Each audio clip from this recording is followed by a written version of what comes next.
मीरपुर नाम के शहर में तेजस अपनी पत्नी नीरू के साथ रहता था। पति पत्नी दोनों ही नौकरी करते थे।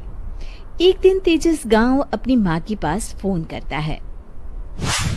हेलो, प्रणाम माँ। जीते रहो माँ, तुम दादी बनने वाली हो। अरे वाह, ठीक है बेटा, मैं कल ही आती हूँ। जब माँ जी शहर पहुंची तो बेटे बहू ने बहुत अच्छे से स्वागत किया। लीजिए माँ जी, चाय। अरे गर्मा गर्म पकोड़े ले आओ माँ के लिए। नीरू रसोई में गई और 2 मिनट में ही पकोड़े ले आई। जी ये लीजिए। बहू जादू से बनाए हैं क्या? अभी तो रसोई में गई थी। यम्मी। माँ जी, शीला रसोई में पकोड़े तल रही है, मैं बस लेकर आई। हे भगवान, मेरा धर्म भ्रष्ट कर दिया तूने। अब तो गंगा जल से शुद्धिकरण करना होगा। दूसरे दिन, माँ जी मैंने नाश्ता बना दिया है, ऑफिस जा रही हूँ। पर अभी तो घर का सारा काम पड़ा है। शीला आती ही होगी, झाड़ू पोछा बर्तन कपड़े वो सब कर लेगी। हमारे जमाने में घर का सारा काम हम ही करते थे। जी माँ जी, आप बहुत होशियार हैं, मैं घर ऑफिस दोनों नहीं संभाल पाती। तो जरूरत क्या है घर से बाहर जाकर चाकरी करने की? वैसे भी घर का काम खुद करने से घर में बरकत आती है, समझी? पर माँ जी। पर वर कुछ नहीं, इस महीने की पगार मिले फिर ऑफिस बंद है। हाँ।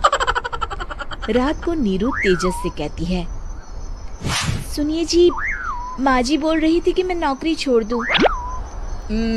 वैसे ठीक ही तो है, अभी तुम्हें आराम की जरूरत है। फिर भी आराम कहाँ, शीला को छुड़ाने के लिए बोल रही थी। तो अब 24 घंटे में इतना काम तो कर ही सकती हो। पर जॉब पसंद है मुझे, घर पर मन नहीं लगेगा। अगले दिन जब दोनों ऑफिस के लिए निकल रहे थे, मेरी तो कोई कीमत ही नहीं है इस घर में। माँ जी, आजकल महंगाई बहुत है, रहन सहन भी बदल गया है, दोनों नौकरी करते हैं तभी ठीक रहता है। अच्छा, तू कहना क्या चाहती है? मेरा बेटा तुझे बिठा के खिला नहीं सकता? तू ही इस घर का खर्च चला रही है, हैं? नहीं माँ जी, मेरा वो मतलब नहीं था। मतलब खूब समझती हूँ, ये बाल धूप में सफेद नहीं किए मैंने। हाँ। अब तो ये रोज का काम हो गया था। तेजस भी रोज की झिकझिक से परेशान हो गया था। एक दिन उसने कहा, नीरू, वैसे भी तुम्हें मैटरनिटी लीव मिलने वाली है, तो अभी से ही छुट्टी ले लो। पर क्या, मेरी सैलरी अच्छी खासी है। आखिर नीरू ने रिजाइन कर दिया। जब बच्चा हुआ तो घर में सब बहुत खुश हुए। कुछ दिनों बाद तेजस फाइल देख रहा था।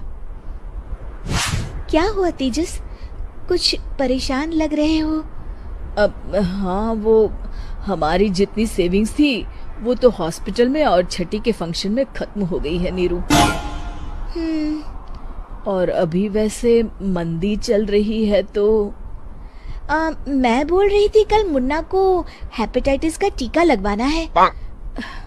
नीरू, क्या पोस्टपोन नहीं कर सकते? नहीं जी, बिल्कुल नहीं। अब तेजस को समझ में आ रहा था कि उससे गलती हुई है। पैसों की कमी का असर घर के माहौल पर भी पड़ रहा था। अगले दिन, बेटा मेरा चश्मा और ये दवाइयाँ ले आना, पर्चा देते हुए माँ जी ने कहा। जी। तेजस, मुन्ना के लिए दूध का डिब्बा और डायपर भी ले आना, और ये किराने के सामान की लिस्ट है, इसे भी लाना है। तेजस गुस्से में लिस्ट मरोड़कर फेंकता है और चिल्लाता है, पैसे क्या पेड़ पर उगते हैं? ये ले आना, वो ले आना। अरे पर ये जरूरत का सामान ही है। वो गुस्से में बिना कुछ कहे ऑफिस चला गया। अरे अरे लंच तो ले जाइए।